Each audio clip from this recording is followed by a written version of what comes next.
Hello and welcome to the LeaderPath show. How are you today? It's been a while. I feel it's been a while since I've been live and I'm excited. So, if you're coming on, please do say hi in the comments so I know we can interact and feel free to ask questions. I have such a great module today, such a great episode of the LeaderPath show. It's about the surprising truth about high performance. And I've been discussing about this in the last week on my social media. I sent my newsletter today to my list, going deep into this, and now I'm coming live to go even deeper and have a conversation with you. So, what is this surprising truth about high performance? Let me, before I share it, let me a little bit tell you the backstory, how I came up with that observation. What was the steps in increasing my awareness? And by the way, this is a triggering and annoying truth, and I resisted it for quite a while, and you'll see why. So it goes back when I was an employee at Google, and I was climbing the ladder and I was looking up to my superiors, and I noticed something, that the most senior people in the Google organization were also very good athletes. The leader of EMEA was a professional Olympian. He was an Olympian in rowing. The leader of Americas, he was doing triathlon. The leader of Europe, and now it's the global leader, he was a professional surfer.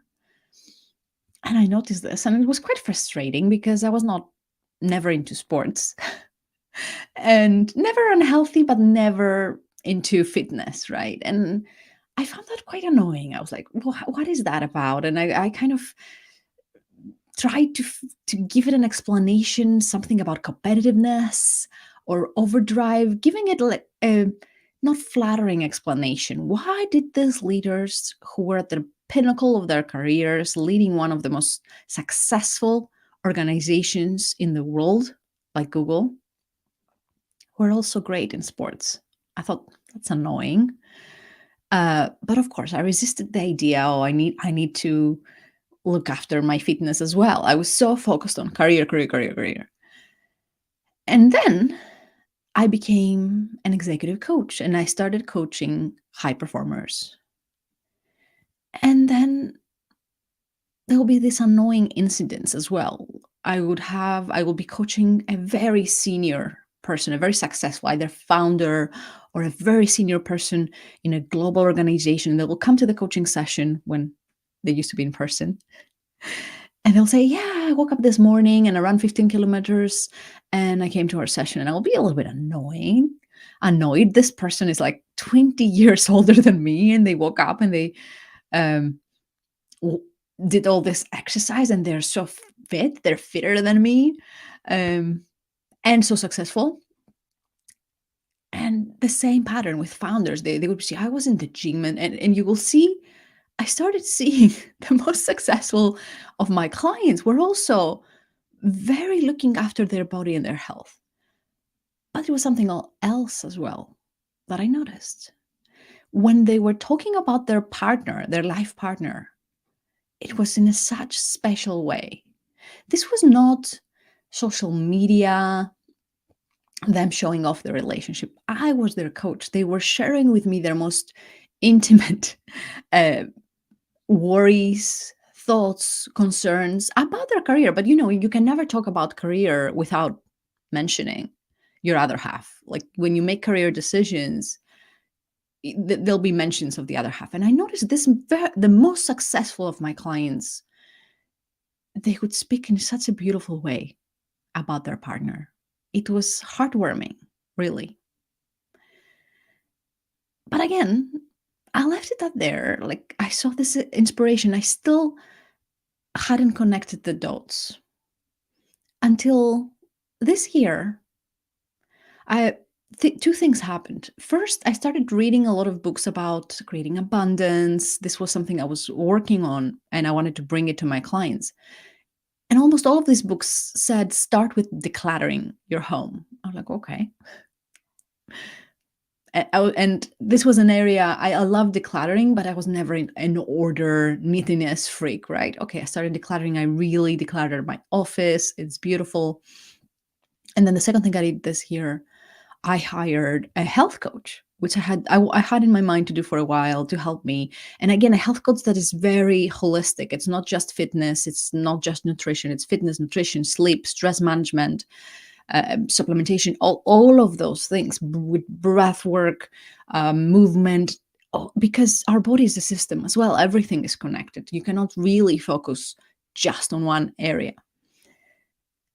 And then I saw the impact of focusing on my health and focusing on my physical environment, on actually bringing order into the chaos that's usually my room or my office. I saw the impact. And then it clicked. I had to experience it for myself. What clicked was, after having coached hundreds of high performers, I saw that the people that were most successful in their work, they were also excelling in their health, fitness, and personal relationships as well. And once you see this, you cannot unsee it.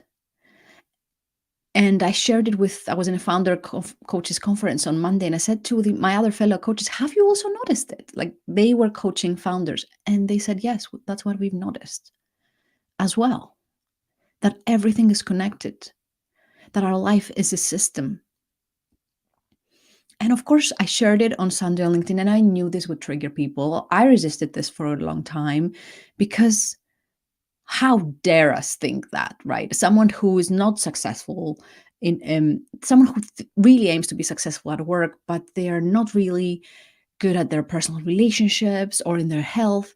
They want to believe that I can be really low performing in this area, but I can be high performing in this other area. So the idea that everything is connected is normal, that it raises so much resistance. And for the rest of the session today, I will go one by one and dispel the illusions we have that stand in the way of us saying this as true, that everything is connected. The first metaphor I used, and I will use many metaphors today, is that of the fractal. This is a fractal broccoli. And what's a fractal? A fractal is a shape, a geometrical shape, that when you zoom in into the shape, you see the original shape. And when you zoom in again, you see the original shape. And similar to this broccoli. And what if our lives were like this fractal, and the different areas, health, personal relationships, work and career, money, are like the original shape and like each other. And by changing a piece of the fractal, you're changing every other piece and you're changing the whole. And this idea initially was very annoying, but then it started being liberating. What if I'm doing something for my health and I'm helping my business? What if I'm going on a date with my husband and I'm helping my business? What if I'm spending time with my kids and I'm helping my business at the same time? That is a very fun and liberating thought. But there was resistance and there were objections. Let's go. Let's dive into those and let's dispel those illusions. The first illusion is the illusion of perfection, or the illusion that we need to be perfect. High performance equals perfection. I saw on the comments of the people, they were using words like, nobody has everything figured out. Perfection is exhausted. Perfection is exhausting. These people need to win at all costs in every area, like attributed motives, selfish motives on being good in different areas in your life, using words like flawless. That's not what high performance is. It's quite the opposite. Perfectionism is a defense we've developed against being disappointed, and it stands in the way of high performance and success. Real artistship, that's one of my favorite phrases. If you're a perfectionist, you're just hiding behind this defense instead of doing things in the world, experimenting. High performance is messy, and it's failing and dusting yourself off and getting up again and continuing and trying again. You can be an excellent doctor and lose a patient. You can have fights with your partner and still have a very healthy relationship. The normal example, the most famous example of Michael Jordan, he has lost 9,000 shots and 300 games in his career. So this is an illusion. People said, this is not possible. Nobody can have everything figured out. Nobody can be perfect. This is not about perfection. This is about people who are giving their talent in different areas and their personality and their care and their charisma, and they're learning, and it's messy, and they're continuously growing and they're developing in all those areas rather than hyper focusing on one. And by the way, this idea went against everything I was taught. I was taught obsessive focus is what you need, trade-offs and sacrifices is what you need. And I had people commenting about theoretical examples. What about this Nobel physicist that hasn't seen the sun? What about this founder who has no personal relationships? And I'm like, tell me about real life. These are theoretical examples and archetypes that we have in media. But what about the people you've met? Because I'm talking about people I've met, people I've coached. So I know what I've seen. This is an observation after hundreds of people. And then according to the response to my post, thousands of views and people commenting, that's what I've seen as well. How you do anything is how you do everything. All right. So let's let go that to be a high performer, you need to have perfection. Because if that's what you think it looks like, it's normal to resist this idea. Of course, I cannot be perfect. That's not attainable. Or you use perfectionism to not actually try and learn and grow. This is what growth mindset is, which is a prerequisite to be successful, to thinking everything is evolving. It's not that, oh, I'm good and that's it, have it figured out. When you think you have it figured out, it's fixed mindset. It's the beginning of the decline. What you need is to say, oh, I'm learning and this is fun. And it comes from an overflow and play, and it doesn't come from ego. It doesn't come from a need to win at all costs. It comes from, I like playing. I like having relationships. I like taking care of my body because I love myself. I love others. I love my clients. It comes from who you are. And your results in every area, again, fit back to your identity. Because even if one area, the way you dress, and I'm the first one, right? I don't pay attention to those things. Or how messy is your bedroom? This area feeds back subconsciously of, am I not worth beauty? To be surrounded by beauty, to be dressed beautifully? That subconsciously will affect how I show up at work, in my relationships. Everything is connected because our results flow from who we are. So the more we are at our best, grounded, peaceful, loving, we overflow and we improve all the results in our areas, like a fountain. I will show you a fountain later. And also, the results feed back into our sense, or into our self-confidence and our sense of identity. So it's a back and forth, but perfection is not needed. Let's go to the second illusion. Let me know if you have any comments or questions. Even if you're watching the replay, I'd love to interact with you on this. The second illusion is the illusion of separation. And by separation, I mean that our different areas of life, health, personal relationships, play, work, we believe they're like separate vessels, and we have limited amount of water, and we need to see where are we going to put our water.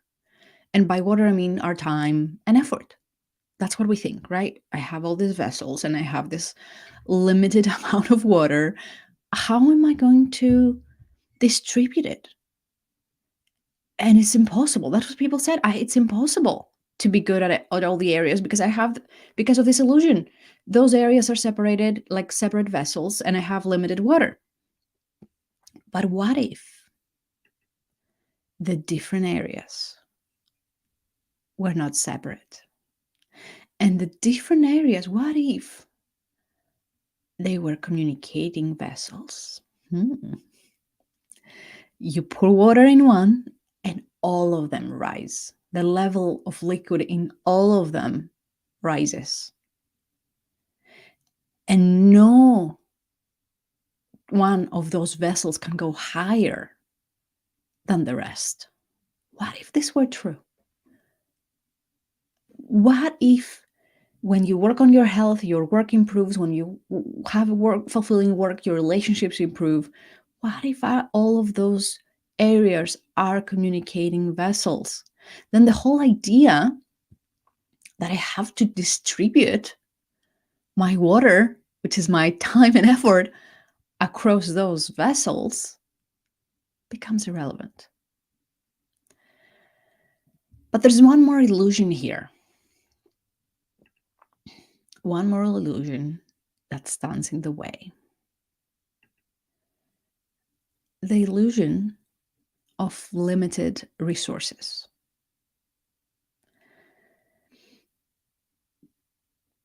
What if we didn't have limited resources?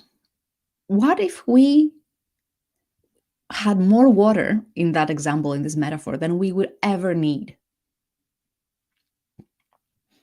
And let's go a little bit deeper on that. If we think what we need to succeed is putting on time and effort and hustle, then indeed, these are limited resources. I cannot really hustle. Like, everybody has the same amount of time, and there's a limit to how much I can hustle in all those areas. But what if those areas, the hustle, is like fossil fuels? They're not renewable. They take millions of years to be created, and they have some side effects to the environment, or they can cause burnout if overused. If we overuse hustle, cause some pollution in our lives. But what we could choose to power our being and our doing with renewable sources, not hustle and time. And what are those renewable sources that we can power our being and our doing? Love, inspiration, creativity, art. It takes me the same amount of time to write a post that touches thousands of people on social media, and the same amount of time and effort to write a post that falls flat. The most expensive hairdressers and chefs, they did not necessarily spend more time cooking your food or cutting your hair. A lot of times it's actually they spend less time because of their expertise. But why are they more expensive than the cheaper ones? They didn't spend more time. They didn't necessarily work harder for your haircut. Sometimes a very professional hairstylist would do it like very quickly with minimal effort. It's second nature to them. They can do it while talking to you. They don't need to be super focused because they are newbies. What those more expensive hairdressers and chefs put into the work was more art. And art, just like love, just like inspiration, just like creativity, are renewable sources. They overflow from who we are. And just like a fountain, I'll show you the fountain. I promise the fountain. I'll show you the fountain. This comes from an overflow and it just waters everywhere around us. So these are all the areas. If we are full of love and inspiration and creativity and well-being, that's how we show up in our relationships and in our health. We love our body. We love our family and friends. We love our clients. That's how we show up. We bring creativity and inspiration. We bring well-being in our fitness, in our relationships, in our dates, in our work. It pours out of who we are. But then there was more objections about this. And the objection was of the fixed self. When I shared this idea of it's who you are and it comes from overflow, people said, yeah, but it's hard. It's hard, man, because I didn't grow up in an environment of unconditional love. I don't have an unshakable sense of self-love and self-worth that I would need in order to overflow and really love my body and be good with my health and really have healthy relationships with others and really excel at work. And that's true for most people. Nobody grew up in an ideal environment, but it's true some people grew up in worse environments than others and they feel they need to do more work. And if we feel we need to do more work, that will be to develop healthy relationships, to change our identity. That would be our reality. But what if we chose to believe something different? That the stories we've been telling to ourselves, like I've been telling to myself that, oh, I'm not good at sports. I'm a messy person. I cannot have a tidy home. What if those stories were just a thought? And I'm only a thought away from a new reality. One of the readers with the metaphor of the fractal said, you can change the formula of the fractal and every single shape changes. What if it were as simple as that? That we let go of the stories we've been telling ourselves that we need to settle for a mediocre career or a mediocre health or mediocre relationships because something else is not possible for us. What if we let that story go because it's just a thought and we embrace that things can change?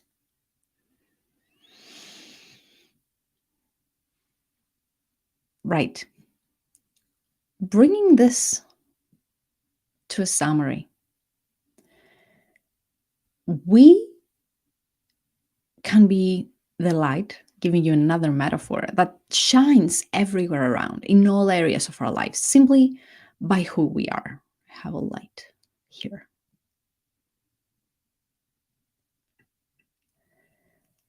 What if we could focus on spending time in the area of our lives that we have in front of us this moment, whether it's relationships or health or play or work, and we didn't feel guilty that we're neglecting the rest? What if we knew that everything is connected, like the communicating vessels?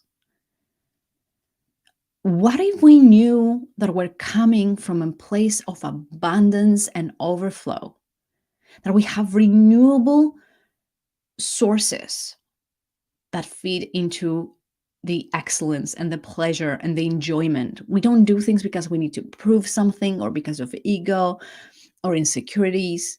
It's not about overstriving, it's just about overflowing effortlessly, shining our light in all areas, loving ourselves, loving others, expressing this love.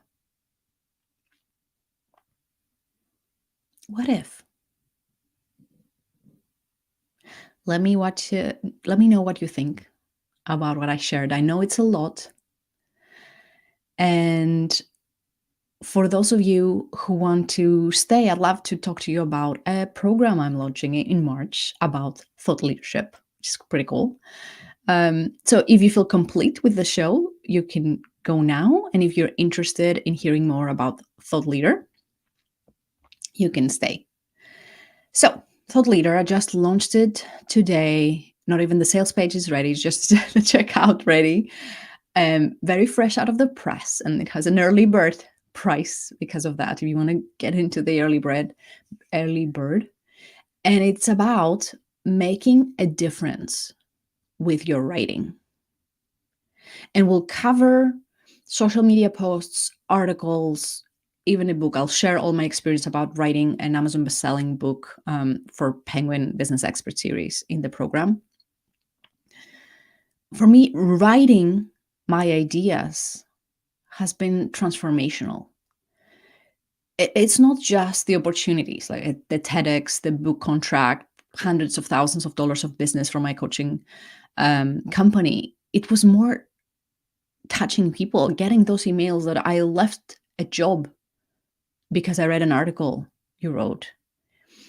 I was in a bad place and I read your post and I felt better. These moments of touching people through your writing are one of the most fulfilling I have in what I do. And I take so much pleasure in doing it. And I want to share with you, it's a 2-week program. It's a live program. I'll be teaching it live. And I'll be talking about what's the mindset in order to have a voice, to be able to share. What are the mindset shifts we need to do? How do we know what to talk about? How do we find our voice? How can we show up authentically and share what we believe in and hold it, right? Because if you want to be a thought leader, it's about sharing something maybe new or maybe in a new way. And then we go into practical. Like after we cover the what do I say, why do I say it, what's my mindset, how do I choose what platform, and then we go practical. What are the tools to use? How do I edit the work? How do you make sure it reaches more people? What's the difference between writing social media posts for LinkedIn or Instagram versus a newsletter or an article?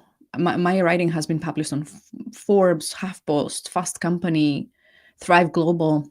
I can share what was the process there. And of course, for those of you who want to write a book, there'll be a module about writing a book. There'll be Q&A, some group coaching in the program.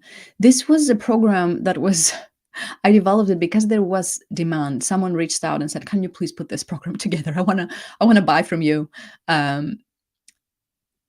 this program.